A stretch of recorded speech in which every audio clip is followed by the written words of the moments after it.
Hojujik Prithibida Yamna Kana hot oiri event sing Todok sing Watok sing Asig Manudo quietly number one the Hojik lady say Pakistan gi Belo have the Baluchistan Liberation Organization Makoi Kanglup Asina train ama hijack to Hituna Ching Nung Manungda Lungi Ching Ama watching Manung the Pushanuna Chakraga train ase Maki Lambida track ama the bomb Pokairaki Adu Matung the train as a lepki high but train asi lepki Loina Nasaigi hijackers sing as a loina train the Gikumtaki Adu Matunda Makoi public sing se loina kumtha laga haujika makoi Baluchistan lomgi mi sing se masida nupi angang sing loina tongan tokre atopa site ki mi sing atopa district ki mi sing yauri madu sing adu loina site thokre adu gi matung da makoi ase chingnung du pujalaga hostage tokre masi gi wari ase haujik yamna kanna nainari pawafam ne adu Pakistan gi no khwai gi challenge oiba wafam ne aduka hariba Baluchistan Liberation Army makoi asina high kre madu di no khoi da piri se koina 48 hours ni 24 hour machakre only 24 hour tingare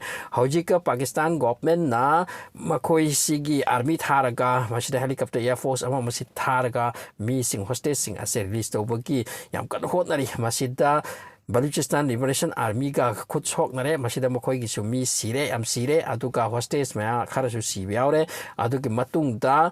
Pakistan ki army suka sok pa sibiaure so hojik khwai gi job question am directly say 48 directly say 48 hours dagi 24 hour am chakre 24 hours gi manung da Pakistan gi government gi side amade Baluchistan gi makoi gi ngasai gi militant sing asiga wari sanam gi tanja si phangoroi aduna side amadagi Pakistan gi coffin ma hojik Baluchistan gi hojik ki hariba train Jafar Express train asom da thare sini coffin si mathang maram di misiri miyam sidawri masida miscreant sing haidi train bu hijack to ke makoi lekhidaba ma natraga masida masida capture to mi sing ase lekhidaba ma adugi phibam do orni sini aduga Baluchistan ase hekta khaidok piro sini Baluchistan khaidok piro masi demand ne hojik torak liba mokoi gi nate Pakistan amadi China nokoi te hari China na mateng toraga ekhoi sidagi nokoi resource phakpagi khotpagi tawni ekhoi sibu discrimination tawdan thamba aduga ekhoi sidai pot chei puthokpa ekhoi nokoi ga tinaning de aduna ekhoi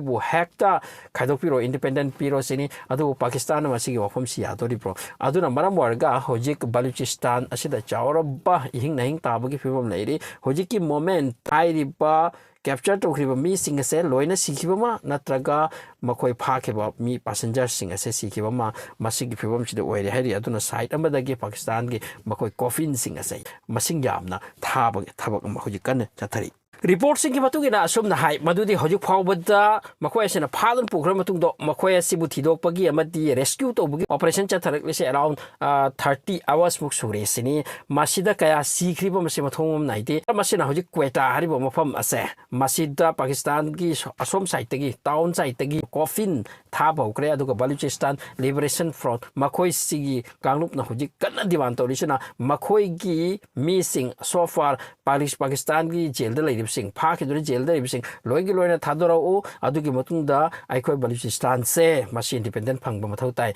hojik ki oina khwai dagi hot demand makoi gi jawjor ba mi kaya jail da laikri Baluchistan Liberation Front asigi mi sing makoi si thadu usini aduga hojik table talk to bagi khudong chaba so hojik Pakistan government makoi da pidri adugi ofam kaim lakti nakhoi na aikoi ge sukjor nation am leir ba army am leir ba pali ba purumak asigi mayok ta nakhoi machet kharana masida arm khar pairaga play train khara hijack toraga mi khara halaga independent phanggadra adugi wafam dani Pakistan